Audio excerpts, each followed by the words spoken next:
What's up, everybody? I am Johnny Christ, and this is Drinks with Johnny. Thank you so much for checking out the podcast. I'm having an absolute fucking blast doing this. I'm feeling better every day by starting off with Sweet Drop. That's right, CBD oil that you can get by going to sweetdrop.com and using promo code Drinks with Johnny. You're going to get 20% off. You know, there's a lot of things out there about CBD oil. I just know that this one makes me feel good, so I'm going to start off the show as I do every show with a little bit of Sweet Drop under the tongue. So head over to sweetdrop.com, use that promo code. And this week, I'm super psyched. I've got a really rad guest to talk about his new movie, Archenemy. Joe Manganiello, how you doing today? Great, man. How you doing, Johnny? I'm doing fantastic, man. A lot better now. So let's get into it. Yeah, I feel a lot better after that Sweet Drop. So let's get into it, man. You got a new movie. You're going to play the role of Max Fist in Archenemy. Mm-hmm. I've only seen the trailer. It's not out just yet. That comes out, what is that, December 11th, I believe? December 11th, yeah. Cool. Yeah, I can't wait for this movie, man. It looks amazing. What can you tell me about that? What can I tell you about it? What can I tell you about it that won't ruin it or take you down a certain path? I think there's, I think there's a lot of people that are going to want to try to put this into a category. Mm-hmm. It's this kind of a movie. It's that kind of a movie. It's that kind of a genre film. It's that. And you have to throw all that away. Yeah. And I think, in fact, we've been having a lot of fun messing with people because of it. Because, for example, people want to say, oh, well, it's a superhero movie, right? Does it look like a superhero movie from the trailer? Not really. It's, if anything, it's, basically I play a homeless man who lives under a bridge. One of the lines I really loved from the trailer was that your only superpower was being able to drink a fifth of whiskey and not pay for it. Right, yeah, which is said by a bartender in one of these local, shitty bars that I sometimes surface into. But I live under a bridge. I'm a horrible, horrible alcoholic, drug addict. And to anyone who will listen to me for more than 30 seconds, I will then spin a tale of how I believe that I came from a different dimension. Mm-hmm. And in that dimension, I was like the equivalent of Superman. I was this champion of the people, this superhero who was granted powers and defended and was the champion of this other world. Yeah. But no one's buying it though. No one believes me except for this one kid who's a video blogger. And he hears my story and he, buys me some drinks and starts following me around. Yeah. And it turns out that his sister's involved with this local drug organization. And my character kind of has, a bit of a death wish, I guess. And to prove his loyalty or to show his appreciation for the friendship of this kid, he goes on this mass killing spree to kill all the drug dealers to free this kid and his sister, and that's kind of like where we take off. Yeah, and I mean, you don't want to give too much away, but like we never find out from the trailer. Where I guess we're just gonna have to go watch Archenemy in December 11th. Yeah. That if you're a superhero or not, are you just a badass, or are you actually this guy from another planet or different dimension? Like we have to watch the movie to find that out, right? Yeah, this schizophrenic, homeless drug addict. Yeah, or is he telling the truth? Yeah, exactly. So whether it's a superhero movie or not, is kind of not the point. It's really, I was heavily influenced growing up by. I was a big comic book reader growing up, and there was Marvel and there was DC. And what happened when I was growing up in the 80s, there were a lot of independents that then came to prominence. And there were, you had, but then you also had people like Frank Miller, Chris Claremont, guys that really took, for the major companies, created the stories like, Wolverine in Japan, which was really human. Mm-hmm. And then, of course, you have, Batman versus Superman, and you have The Dark Knight, and you have all of Frank Miller's bending of the genre. And this is one of those films that's really our attempt to bend the genre and make, take an indie comic book and turn it into an indie film. Yeah. I think I had not heard of Archenemy before, I got to be honest, until we were about to have this talk and have and the movie is coming out, obviously. Not familiar with the comic, so how close to the comic? There's no comic. There is no comic. No. This is original. It's all original. So, you're just trying to do what they've done in the comic world, in the movie world. I got you. Okay. Now we're following each other. But let me ask you about the role specifically as Max Fist. Like you, I know that you're not a drinker. You're sober. But as you said, you're a drug addict, drinker, Max Fist. How do you get into that role? Like, where's the inspiration? Man, I know what it was like. So, I guess there's a bit of, a sense memory, if you will. I met with the guy who's been who's homeless for 20 years. Mm-hmm. And he walked me through what a typical day was like. And he's actually somebody who was newly sober at the time. So a lot of the stories and they were very fresh in his mind. Mm-hmm. And so, reminiscing with him about all the difficulties he went through was big for me as part of the research. And then also I had a meth coach on set. I brought my own meth coach who was there to, basically not method coaching. You mean meth like methamphetamine, right? Correct. Short for methamphetamine. And my meth coach, he was there on set, and his job was, I would get done with the scene, and I'd look over at him and go, and he'd go, wow.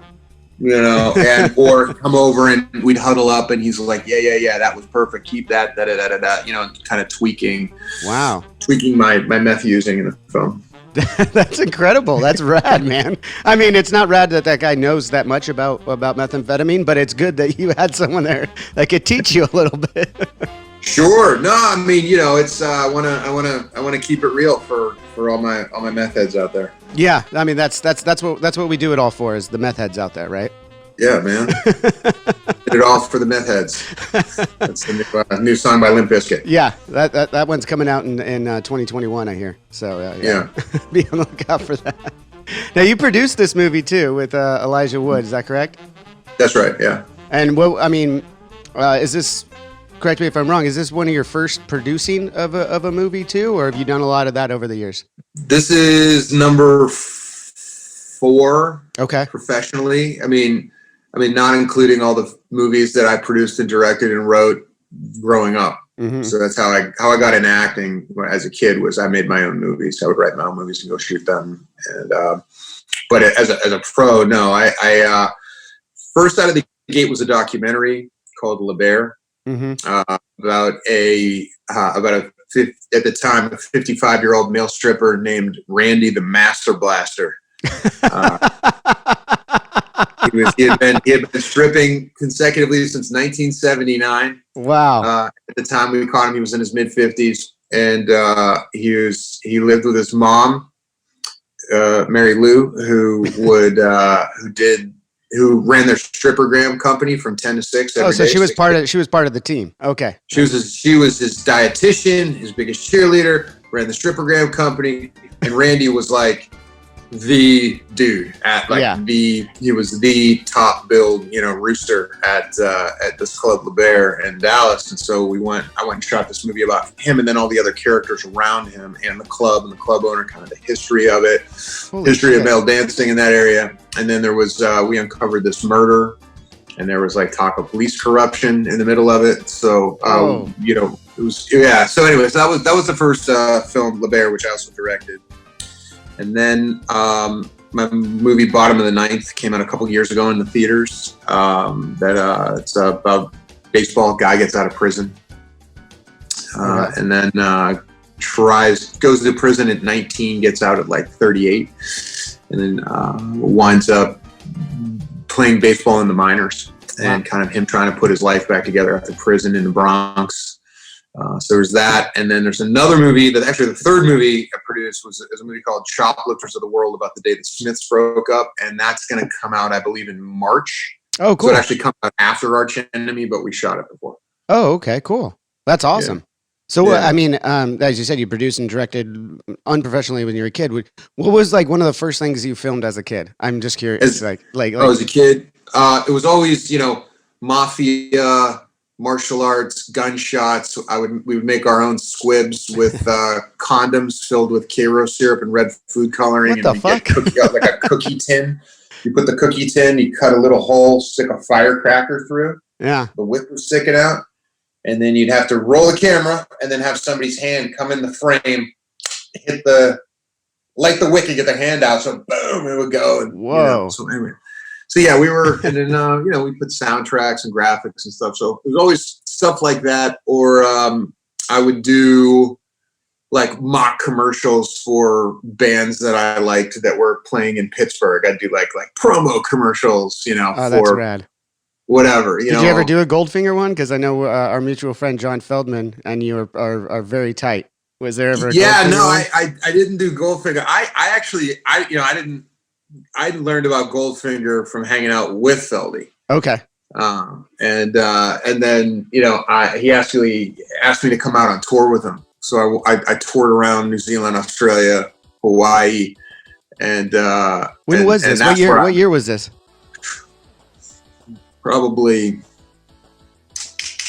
like maybe 05. Okay. Yeah, probably like 05, somewhere in there. Did you guys have any fond memories or stories of that you can share that aren't too taboo? Yeah, I mean, I like that you're having to think about it. Well, I mean, I was the only single guy on tour. They were all married, so So anyway, then so none of those stories. I'm trying to think.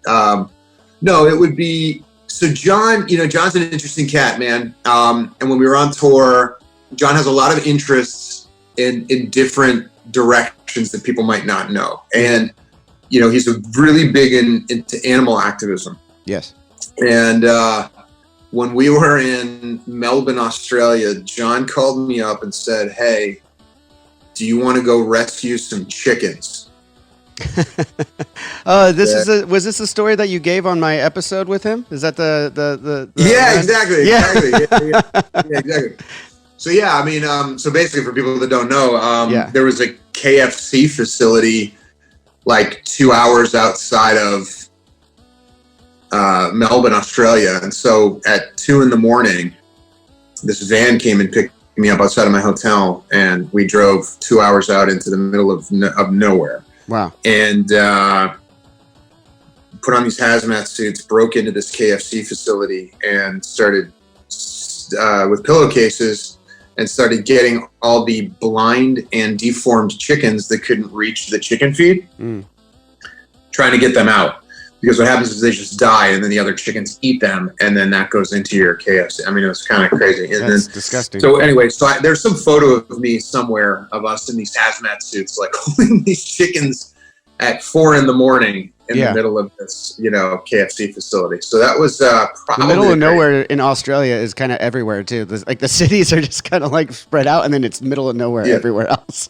Yeah, exactly. It was crazy. So that's Feldy in a nutshell. And how'd you guys get to be friends? You said you met John and you were friends with him before even knowing Goldfinger or anything like that. How did you guys? Yeah, I have a lot of friends who were musicians, and so one of my musician friends knew John and was going over to his house to hang out, and picked me up and was like, "Hey, you want to come hang out with my friend John?" All right. And so I met John, and then we became like fast friends, which is funny because John in high school he hated jocks. Like he hated jocks. Yeah. And although I'm an artist for a living, I'm still a jock to John. So there was a bit of adjusting that had to happen at the beginning, but yeah. Did you play ball in school and stuff? Were you a jock? I mean, now you're an artist, so it doesn't matter. But as you said, I'm an artiste. No, but I grew up. Yeah, I was the captain of the football team, the basketball team, and the volleyball team. Damn, that's impressive. I mean, 6'5", 220 in high school. I mean, it was, Yeah. So 5'6". and I could have. All of me wasn't doing any of that. Aw, man, there's dudes in the NFL that are your size. Yeah, they're faster and stronger too. Yeah, no, I played. You know what position I played in football? Offensive line. No kidding. Yeah, I did, and I won Rookie of the Year in my Pee-Wee team. Dude. But yeah, the rest once all the other kids caught up to my size, because I just peaked a lot earlier than everyone else. So once they got up to my size, I was out of it. Yeah. I was 6'5". I stopped growing this way at 16. So wow, I was 6'5" at 16. Damn. Yeah. Well, I guess that would work for everything. And being in football and everything, you and you already said earlier you were doing mafia movies by yourself and stuff. Is that where you credit your first stunt roles, when you were blowing shit up for your mafia movies? Stunt roles? Yeah, probably. I mean, doing all those, because my friend was multiple black belt in martial arts growing up, so he would choreograph all the fight scenes. So we would do all the, I mean, you had to do your own stunts, man. You had to do your own driving work. It was guerrilla shooting. You had to do everything. Yeah. And are you doing a lot of your own stunts on this new movie as Max Fist? Yeah, pretty much. I did most of them. I'm trying to think of stuff that I didn't do, but pretty much. Yeah, I mean, that's the thing, is like growing up an athlete, there's skill to being a stuntman. Mm-hmm. There's skill, there's practice, but at the end of the day, if you have a modicum of athletic ability, then, or you can learn choreography quickly, or have a stuntman explain to you and practice with you what's going to happen, whether that's a stunt, or especially in like a fight or a knife fight, or anything involving weapons or things like that. Like those are all skills you can develop over the years, and if you're athletic naturally, like, chances are it helps out quite a bit. Yeah. Oh my God, it helps the film so much. So I wind up doing most of all of my stunts. I mean, I'm generally speaking, unless I'm gonna die. And even then, there's like, would you do it anyway? And then, I of course. You still consider those ones? Yeah, I've done stuff that I've had to fight off the thought of, what are you doing? Like, why are you doing this? Why did you choose to do this with your life? Like, there's like, this could go really, really, really wrong. Like, that's fucking crazy. Awesome. Yeah, that's happened a lot. I definitely got to hang with you in person then, because I got to see some of the side of that shit of you doing some crazy shit. Yeah, it's like, hey man, so listen, you're gonna be in the back of this truck on the flatbed, mm-hmm. Which is this old model where the rim around the flatbed is only that high, not high. It's high around. So it's not really going to keep you in there. But you're going to be driving over this bumpy cow pasture, firing a machine gun out of the back. And then they're going to fire the rocket. The truck's going to bank left hard. And here's where the question comes in. Do you want us to strap you into the back of the truck or not? Because here's the thing. If you're not strapped in and that thing banks a hard left, you could pop right out of the truck, or it hits a bump and you're going to fly right out. But if we strap you in and the truck banks a hard left, hits a bump, and flips, which it could very well do, you're going to be tied in and you're going to get crushed into the truck. So what do you want? Pick Either fly out or get crushed by it. That's your fucking options. Exactly. So that's like one of those situations that happens where you're like, all right, let's not strap you in. So which did you end up doing? Did you get strapped in or not? No straps, man. Yeah, I just put my feet up right against that little rim and firing out and just. That's fucking awesome. Oh, sorry. I had Portos. My wife got Portos. So, you ever have Portos? No. What the fuck is Portos? It's like this Portuguese pastry shop over in Burbank, North Hollywood. So good, man. Anyway, it's a pastry. Yeah, she got a box of them. So that's fucking rad. I'm talking to you, but I'm like staring at this pastry. Like, Well, get in there, man. Give me a chance to eat it. That's cool. Yeah, absolutely. Yeah. Do you need a couple more minutes on that? No, I'm good. Okay, cool. All right, cool. So a couple other things I want to talk about. We already talked about your football career. And speaking of that, you're a big Steelers fan? Yeah, big time. Yeah, big time. All right. My best friend is a Steelers fan. Brian Sinister Gates is actually a huge Steelers fan. I'm a huge Raiders fan. So we have those arguments. But I will say it's my second favorite AFC team. How about that? Okay, fair enough. I'll take it. I don't really have beef with the Raiders. Yeah. Especially we're all on the same team after the AB situation. Yeah, no shit. That was gnarly. I remember getting so excited for him to come, and then I had no idea what was going on behind the scenes. We did. Yeah, we all did. Apparently you did. We knew. We're like, let's get out of here with that third and that fifth round draft pick. Let's just get out of here. I mean, as a Raiders fan, I'm just kind of glad that it imploded so fast that we didn't actually have to pay him all that money that we were getting ready to pay him. And that was insane. You're lucky, man. I mean, there's like a kind of a trail of dead that's followed that whole situation. It's sad. It's really sad. It is really sad. And that's the thing is it's so sad.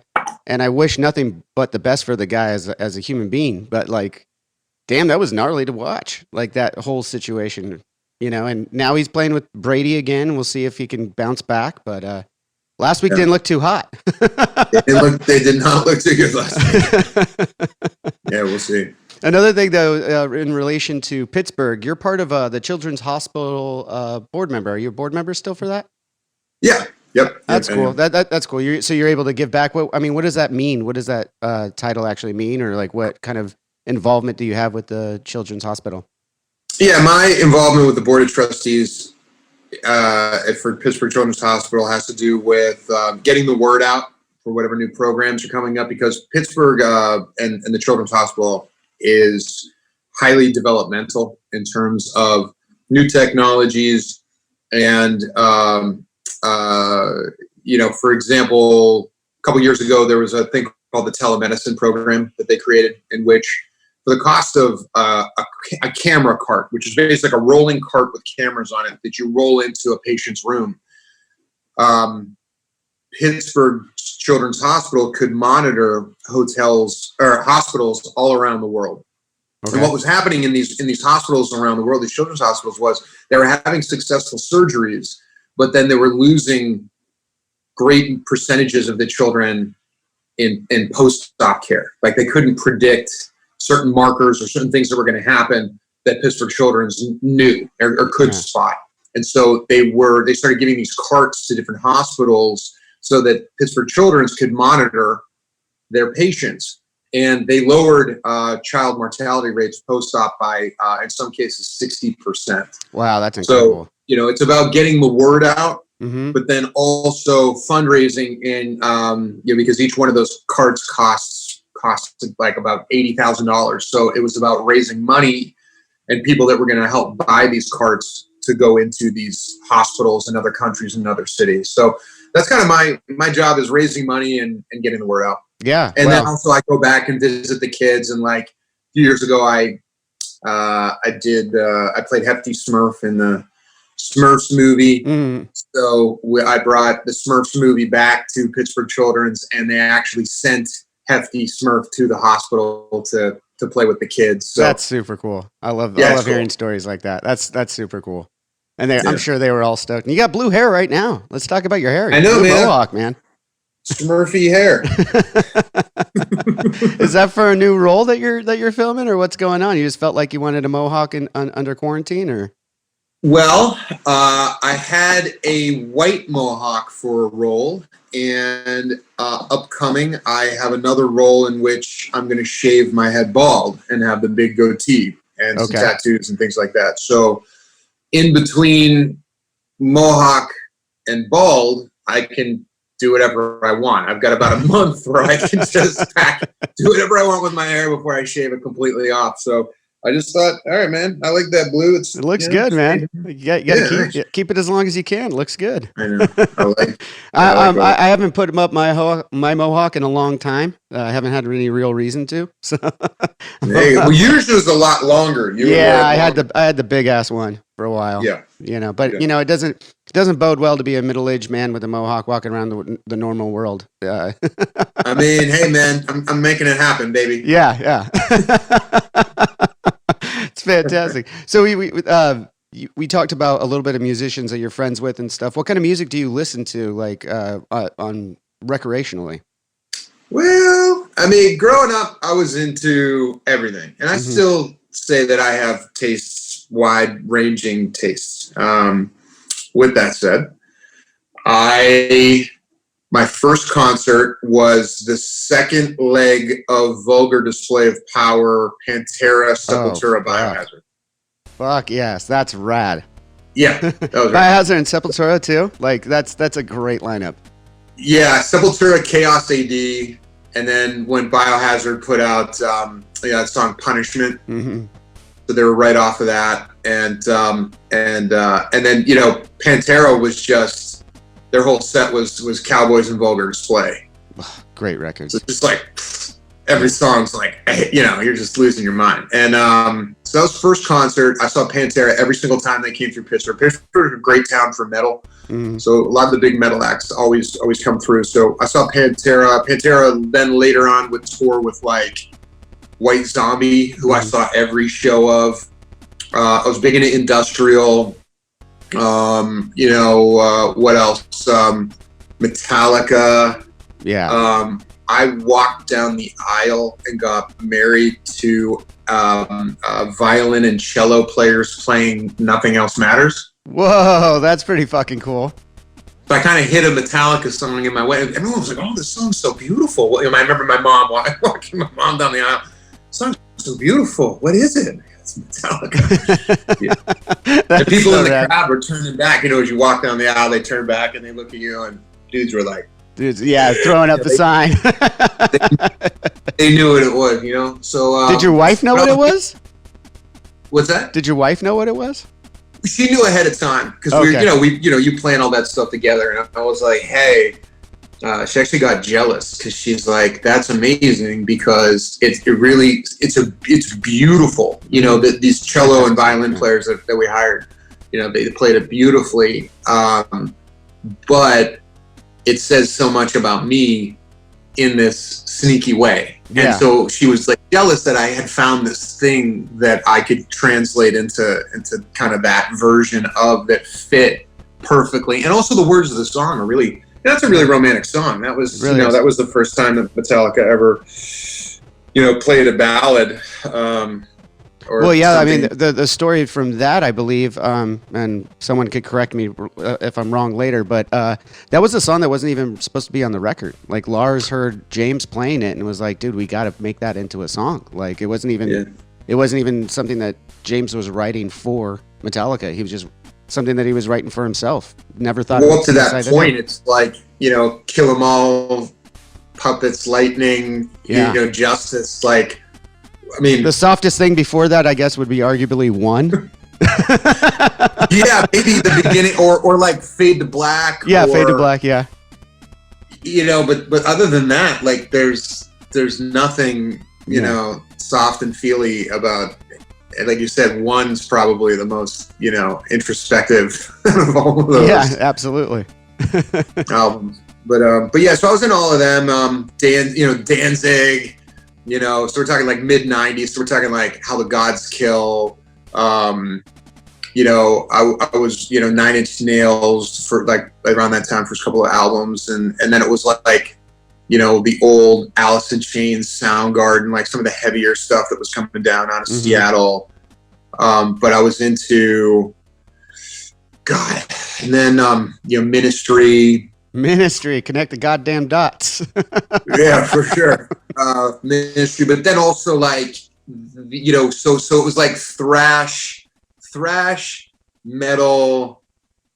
And then that kind of, and then industrial, which kind of led into like Lords of Acid and like kind of like really weird, trippy, strange like stuff that like kind of went a little further than what White Zombie was doing on an industrial level. Mm-hmm. So I was in all that kind of stuff. It's still to this day. I mean, what do I listen to when I'm working out? Like, yeah, all that, That's what's getting you. That's what's getting you going in the gym. Pretty much, man. Yeah, pretty much. Cool. Yeah, I like that. I like that. Like everyone has their gym songs that they get into. I respect that. Yeah, totally. But like before COVID hit, I was on this great run. I got to see Tool play on had great seats to their show. You were there at the Staples Center? Yep, exactly. Well, I was there as well.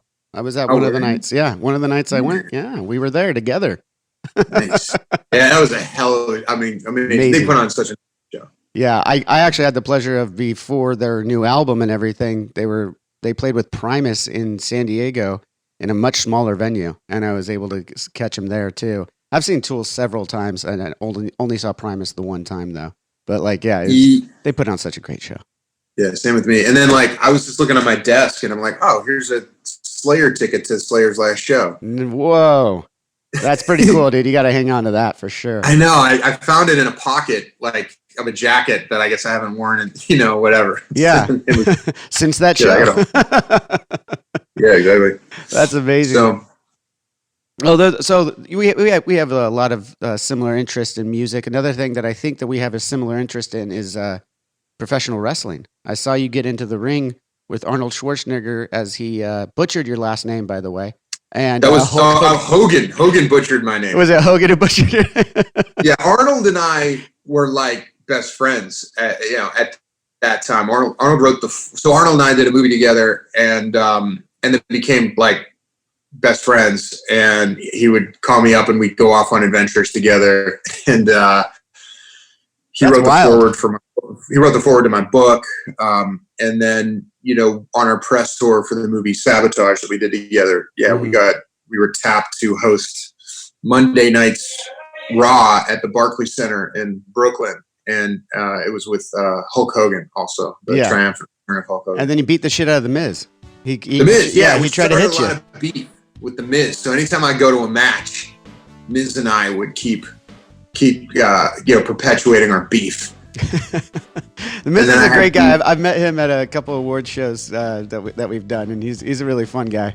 He's great, man. And then Cena, and then I got to know Cena, a little bit. And then actually I had beef with Kevin Owen for a little while. I would do things to distract him so people could come up and beat him up in the live show.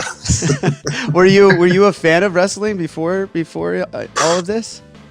Crazy. Yeah. I mean, as a kid growing up in the 80s, who wasn't? It was totally right. The Hulkster brother. Yeah. So you had the Hulkster, and then you had... I heard you got a really good Macho Man. Oh yeah, Macho Man, Randy Savage. Yeah, of course. Yeah, I love Macho. Was my favorite. Yeah. And then I got to meet Macho. He was in Spider-Man. Yeah, you guys were in that movie together. Yeah, I do recall that. You were the bully jock in that one. Flash. Well, depending on how you look at it.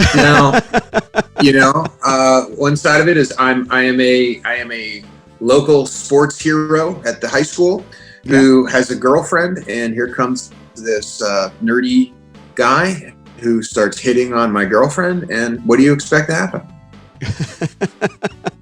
Don't steal my girlfriend. Oh yeah. He shouldn't have messed with you, right? I mean, but then eventually he gets. You didn't meet Macho Man. Let me correct you. Oh, what's that dog? Yeah. What kind of dog is that? That's awesome. It's like a Chihuahua mix who just loves me and sits on my lap. Probably, sits on top of me probably 20 out of 24 hours of the day. That's awesome. A nice little lap dog. Everyone needs a nice little lap dog. But it was Bonesaw that you actually met. It wasn't Macho Man. Well, I did talk to Macho. I did get to talk to Randy in between takes. So, because I knew a lot about him. He was my favorite wrestler, and but he thought. So my name was Flash Thompson in the movie, and he thought I said Slash. So whatever I'd say, he'd go, "Oh yeah, Slash knows what's up, yeah." And then, he had a very pretty blonde woman with him. Was that Gorgeous George? No, unfortunately, it was the adorable Adrian Adonis. No, okay. It was this pretty blonde woman who had a bottle of lube, and she would just hit the lube and just keep Randy lubed up. Wow.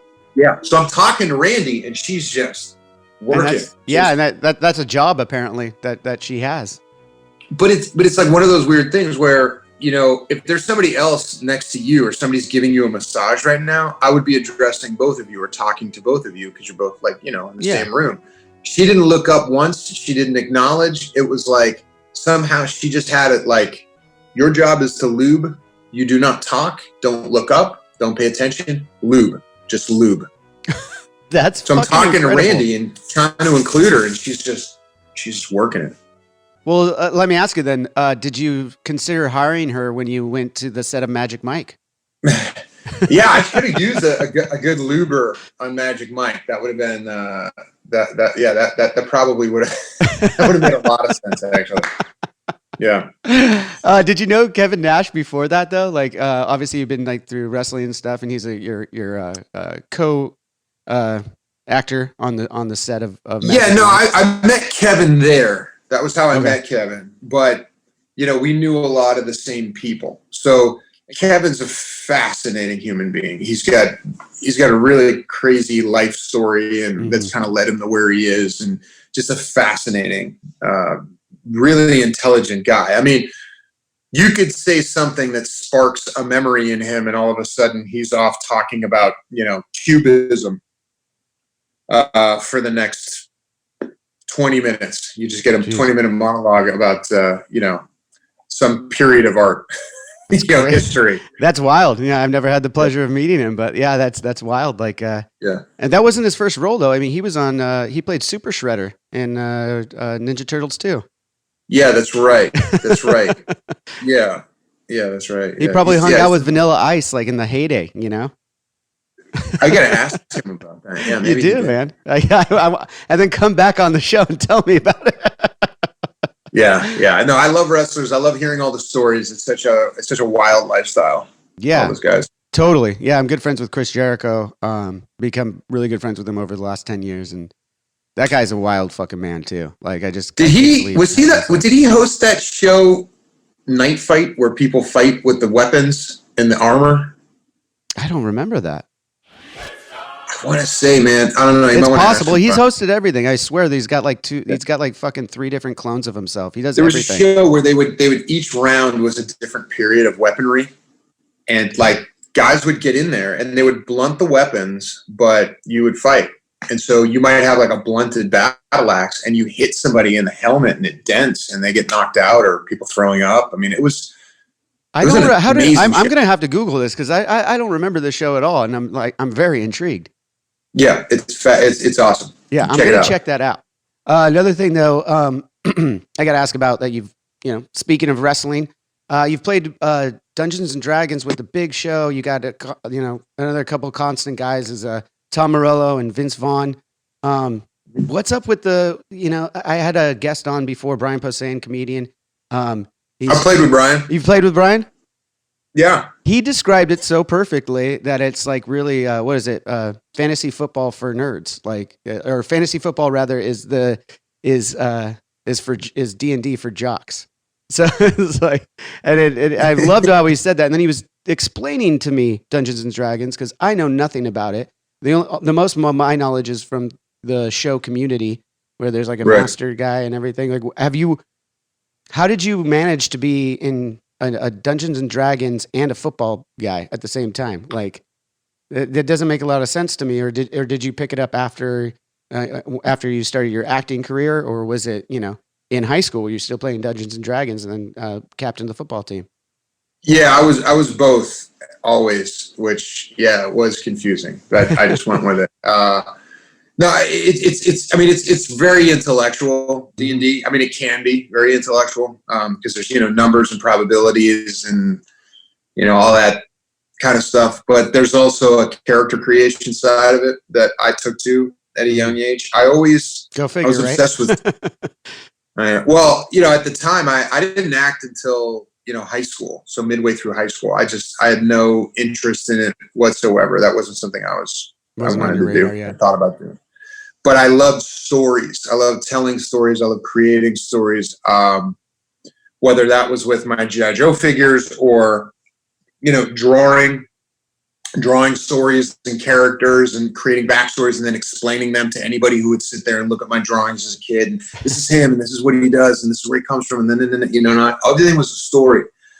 And so I think finding, tabletop role playing as a kid, it was like, oh, you mean this is just one big giant collaborative story? And before I really knew anything about entertainment, as a kid, what I was discovering was I could be the showrunner of a TV show, like Game of Thrones. I could kind of decide what's going to happen in the next chapter and what's going to happen after that and what I think is going to happen at the end of the season, what I think is going to happen after the end of next season. And I could plan all these things out and these characters are going to enter in and then they're going to go out. And then what's so fun about tabletop gaming is it's, all modern video games came out of Dungeons and Dragons. Yeah. So I saw that on there's like a Netflix special on video games that shaped us or whatever.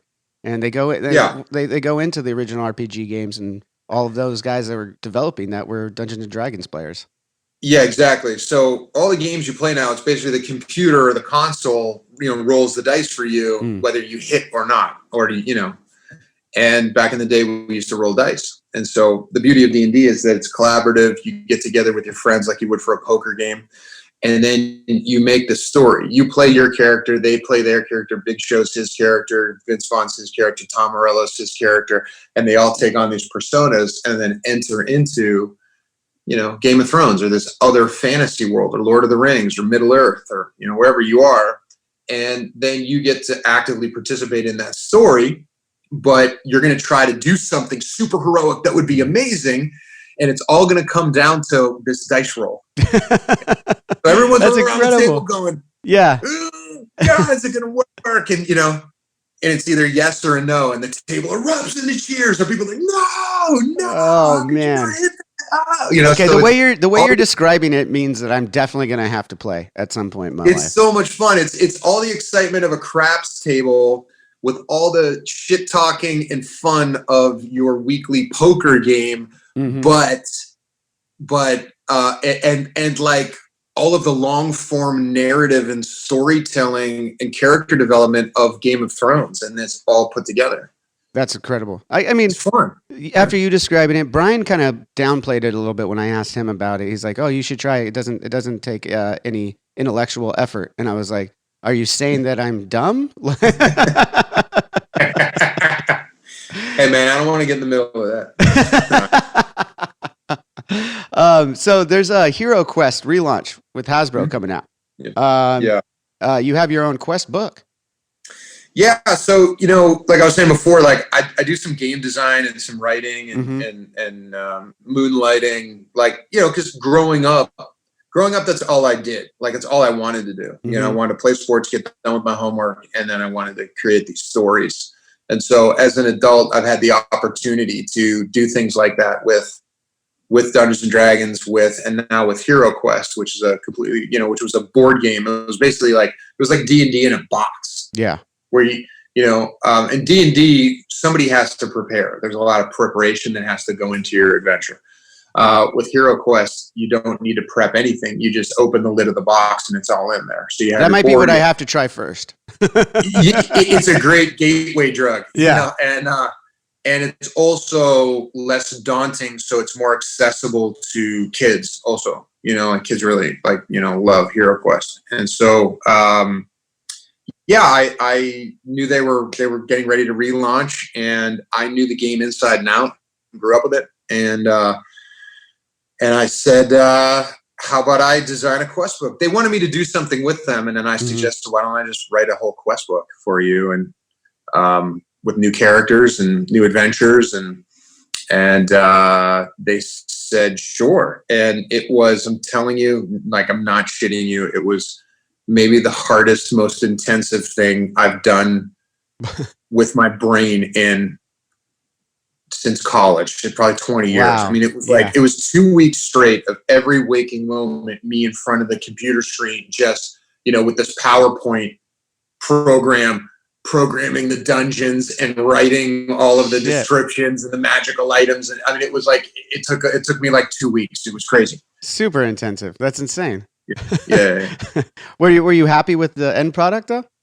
Yeah, I think so. And they're really stoked. Yeah. They're play testing it right now. And the feedback is, they're very, very excited about it. So I'm going to have to check out your book first, right? That's what I have to do. You don't want to play my book is really difficult. My book is like a really advanced, like hardcore, like you might die all over the place kind of adventure book. So you probably want to play some of the other ones first. Okay. I'll play some of the other ones first and then come back. Yeah. Last couple things I got to get into. I grew up as a huge Pee-Wee fan.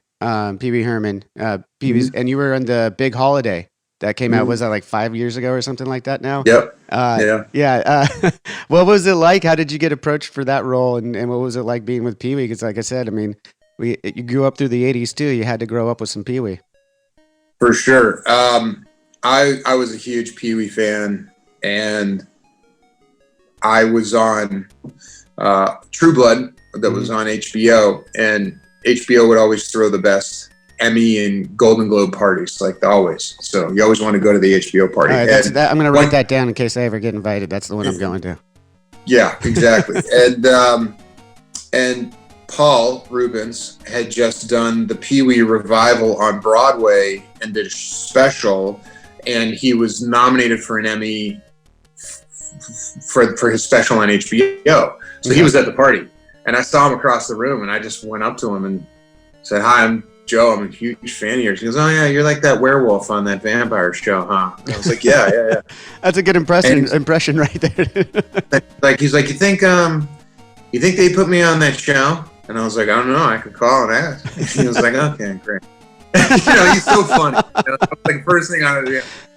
So I'm like, and then at the time, Tim Burton had an art exhibit up at the LA Art Museum, LACMA, and I said to Paul, I said, "Have you seen that Tim Burton art exhibit?" And he said, "No, I haven't. Everybody tells me I should go see it." And I was like, "Do you want to? I don't know. You want to go see it together?" And he was like, "All right. Here's my card. Call me." And I was like, "All right." So I called Paul, and we went to the LACMA Tim Burton art exhibit together. And Paul, Paul gave Tim Burton his start. Like his first feature was Pee-wee's Big Adventure. Yeah, it was an incredible movie. And Paul fought the studio to get Tim Burton hired. Oh, I didn't realize that. So and so he had all these stories about all the movies and Tim and Jack Nicholson, and I mean it just went. It was so. He was always like telling me pull the headset off. He had the little virtual tour, and I'm like, yeah. And he would tell me some crazy story about Hollywood. And then afterwards, he's like, "What are you doing?" I'm like, "I don't know. I'm going to get something to eat." And he's like, "Do you want to come over and hang out at my house?" Like, in my brain, in my brain, I'm just picturing like Funhouse. Sherry. Are you looking for the Funhouse? Yeah. Pee-Wee's Playhouse, Sherry and Zombie, and I'm like, Zombie, and I'm like, yeah. Maybe the mailman stops by and says the word of the day. Cowboy Curtis, yeah, sure. I was like, yeah, all right. So I went up to Paul's house and hung out. We just like became friends, man. And Paul was at my wedding, and Paul's been over for Thanksgiving, and Paul's like part of the family. So along the way, Paul called me and he said, "I've been planning Pee-wee's comeback movie for like 25 years." Yeah. And he said, "It's not ready yet, but just know that one of these days I'm going to call you and I'm going to ask you to play a part in it." And I said, "Great." I said, "I'm ready." Said, okay, great. So about a year later, he called me and said, "Hey, it's set up at Netflix. Judd Apatow's producing, and I want you to play Pee-wee's best friend in the movie." So rad. So rad. I was like, "Okay, I'm in." He's like, No. I want you to read it first. You got to read it first." I'm like, all right, but I'm going to do it anyway. So whatever. And were you pleasantly surprised when you read that? Read your role? Oh my God, I was in a hotel room in Miami, I think, on a press tour, and I was with Sofia at the time. We just started dating or something, I think, and or we just got engaged or something. And I was laughing like so hard, like out loud screaming. And she kept walking in the room going, "Oh my God, what are you doing?" And I'm like, "I'm reading this Pee-Wee Herman script. It's so funny. It's insane." So I loved it. I mean, it's scary, obviously, rebooting. There's so many reboots that have gone wrong. Yeah, so many that shouldn't have happened. So many years ruined later. the IP, and you just you get bummed. And and this was one of those where it was like, man, this is scary, because all I want is to do right by Pee-wee and make a great Pee-wee movie. But man, it's really hard to pull off a reboot. Yeah. And I was so happy with how it came out. I couldn't believe it. It was like, I would agree. The way that it came out was super good. It was still, it kept the story going, I guess, in a way, but it was like, it was so tongue in cheek, like a lot of sarcasm, and and of course, like, young kids aren't going to be watching Pee-wee's Big Holiday. It's all us older kids that want to rewatch it. So there's a lot of that humor in there, which is fucking great. Yeah, no, I thought it did such a great job. And I was so happy, because, like I said, you get so nervous, because like all you want is for this to go right, and I was so happy. And it went really good. I remember watching that and I was like, this is fucking awesome. But surreal. Yeah, very surreal. Yeah, I'm sure. I love the sharing the stories with meeting Paul as well. That's super fun. Let's get back to the movie though. That's coming out December 11th, Archenemy. You, as we talked about, you're a producer on it, and then you guys did this kind of startup thing with Legion M. You want to tell me a little bit about that? Like, I know that they did that with Jay and Silent Bob's reboot and a few Nick, which I was also in. Yeah. So, like, is that where you got to know from Legion M, or because it's kind of this new way of getting fans to get the movies they want, right? Yeah, Legion M is a really interesting company. For people that don't know, it's a fan-owned movie studio, basically. And you join Legion M, and your dues go into you actually being part of the team that produces a film. So, for example, they do all these like fun giveaways. Like when we were shooting Archenemy, they would do raffles for set visits. So while we're shooting, there would actually be Legion M members who are just, civilians who are part of the Legion M army, who have given, to the company, and they're now part of the company. Now you're technically part of, you're a producer on the film, the whole, everybody is. So it's kind of like buying stocks, but the stocks get you into producing these films with Legion M that are really fun ones. Like you said, it's, Kevin Smith movies and, this new movie, Archenemy. So I met Legion M because I was playing Dungeons and Dragons. So you owe a lot to Dungeons and Dragons here, man. You have no idea. You have no idea how many movies I've shot, or TV shows, or animated shows, or whatever has happened because of my relationships out of D&D. It's like a mafioso kind of secret society thing. It's really crazy. Oh, so what do I have to do to get in? You gotta make a character, bro. You gotta get in. All right, I'll make a character. So I met Legion M. I was playing Dungeons and Dragons every year on the birthday of the guy who invented Dungeons and Dragons. His son plays, or does like an event. And so I got invited to this event to play with the son of this guy, Luke Gygax, whose his father was Gary Gygax, who created D&D. And sitting next to me was this guy, David Baxter, playing D&D with me on camera. And he knew about my streetwear line, Death Saves. And Legion M had helped produce a film called Mandy, which is like my favorite movie of the past 20 years.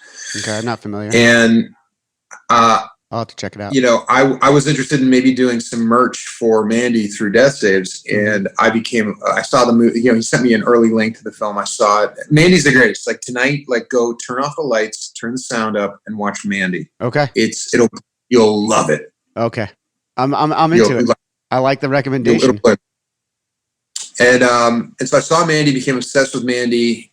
And then became friends with the director of Mandy, and then became friends with all the producers of Mandy. And that's how I got to know Elijah's company, Spectravision.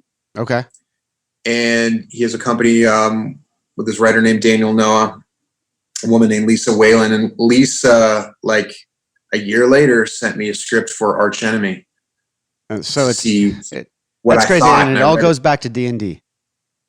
Kind of, yeah. And so Legion M, then I became friends with this guy from Legion M, David Baxter, and at the Jay and Silent Bob premiere, he had heard. He said, "You're the one doing Archenemy?" I said, "Yeah." He said, "I read that script a long time ago, and I flipped out over it, and like, oh my God, you're perfect for it. Holy, this is incredible. Oh my God, you're gonna play that character. Wow, Legion M, like, I'm gonna go talk to them, but like, we're gonna want to come in and give money and help produce." And I said, "Great." So that's how that all happened. Like, I wound up being cast, or getting the script for Archenemy from Spectrovision and Elijah's company. I loved it. Said I'd do it. Was also in the Kevin Smith movie, Jay and Silent Bob reboot. And then ran into this guy from Legion M at the premiere, and that's how Legion M came on board. It's incredible. I like those natural stories too, where it wasn't like a bunch of paperwork and everything. It was through real connections, which is really cool. Yeah. The other thing you said, you have death saves, and you've been drinking your liquid death. So what is it with you and death, man? Like everything. Thank you, by the way. You sent us some water. I went through it all, by the way, before this. You sent it to us a few months ago. Sent over some liquid death. So good. Yeah. Anyway, I don't know what it is, man. I guess it's like, there's people that are like, carpe diem, seize the day. And I've always been like the memento mori kind of guy, I guess, which is, one day we're all going to die. So live your life to the fullest. And, if you always wanted a blue mohawk, but never got around to it, and it's eating away at you into your middle age. Sometimes there's a chance to go for it, Go get that mohawk, man, and so I guess that's to me, that's probably what, all the skulls, I think when you really boil it down, that's what the skull thing's about. It's just a reminder of like mortality, man. We're all renting these shells, and we're gonna have to give them back at some point. So in the meantime, let's go have some fun with it, right? That's it. Yeah. I love that. So yeah, I guess that's pretty much it. We'll wrap up by asking, you were almost cast as Superman. Are you still a little pissed off that you didn't get that role? I don't like to really dwell on stuff that didn't happen. Well, that goes back to the death thing, right? Yeah. You got to have fun while you're well, I mean, but it was also, if you really draw a line, that was how I met Zack Snyder. Yeah. Through that process. Zack loved True Blood. Mm-hmm. And when I showed up on True Blood, he wanted to meet me. And so I couldn't do that movie, but Zack came back around and called me and said, I want you to meet Ben Affleck. And that's how I met Ben, and that's how I got cast as Deathstroke in Ben's Batman movie. Was basically through the Zack vouched for me. Yeah. And so of course that movie didn't happen, but Zack and I have all kinds of fun stuff coming up. So we've got some fun projects that are in the works. So I love it. It was something that, we just because of circumstances in my contract at True Blood, there was just no way that situation was going to happen. So there's nothing for me to get pissed off about, because it's totally. What can you do? You know what I mean? I was signed for 6 years on a TV show, and that was my job. Yeah. And but he never forgot, and so I have to really give him props for that, because as the years went on, we couldn't work together then, but he kept at it, and here we are, and now we've got some really, really cool, fun stuff on the way. Is there anything you can tell us about what you got coming on the way with Zack? All right, we'll just have to keep watching. Well, thanks again so much for being here, man. I really appreciate you being on, and you're the season 2 finale of Drinks with Johnny. Well, I'm going to take a break for the holidays. Yeah. What are your holidays looking like this year? I know it's pandemic, everything like that. What are you guys going to be doing for Thanksgiving this year? Probably COVID testing everyone. Yeah. to come meet Turkey at a separate table. You know what I mean? Like probably something in that. There's going to be some odd holiday pictures for the future, right? Well, yeah, but I mean, man, I've been ruining the holiday pictures for years now. You know, this year's going to be bald with a huge goatee. No, actually, I probably still have the mohawk. So I'll have the mohawk. Okay. And I'll probably freshen it up, maybe with a fresh color for Thanksgiving, maybe like some orange. There you go. Orange. I like it. Yeah, festive. And last year, I had a big homeless beard for Archenemy, a huge homeless beard. For the role of Max Fist in Archenemy, coming to everyone December 11th. Yeah. Well. And the year before that, I had a big Lemmy Kilmister handlebar mustache with a big giant ponytail for shoplifters. That's for sick. The Smiths to me. So every year, I just. And that's always been the holidays. How does your wife Sofia put up with that, man? God bless her. I mean, you know, she's got to put up with it. Well, she's stuck now, right? Yeah. All right, man. Thanks again, everyone. You can follow Joe Manganiello, obviously, on Instagram and probably Twitter and Facebook and all those places at Joe Manganiello. Thank you again so much. And everyone go check out Archenemy coming December 11th with my new friend, Joe Manganiello, as Max Fist, an amazing character by the looks of the trailer. And that'll just about do it for this season of Drinks with Johnny. Thank you guys so much for sticking through it all with me. And thanks to Joe Manganiello again for putting a bow on it. I've had an absolute blast with this season of Drinks with Johnny. Made a lot of new friends. Hope you guys have been enjoying it half as much as I have even. Make sure you guys are leaving comments, reviews, ratings. We're going to continue to bring out new content. We're just not going to have the typical guest on each and every week. We're going to do some different kind of content to keep it rolling through the holidays. And coming February 2021, we'll be starting up with season 3 again. I'm having so much fun with this, guys. Make sure you're telling everyone to check it out. And as I said, leave us ratings, reviews, comments everywhere on the podcast, right here below, right here on the YouTube channel. Head over to Drinks with Johnny on Instagram, Twitter, and Facebook. Make sure you guys head over to drinkswithjohnny.com. There's a lot of new merch that we released last week. And starting today and through November 30th, we got our Black Friday sales. We got a lot of deals, a lot of bundles coming together for a lot of that new merch. So make sure you head over there and check that out. Again, thank you guys so much.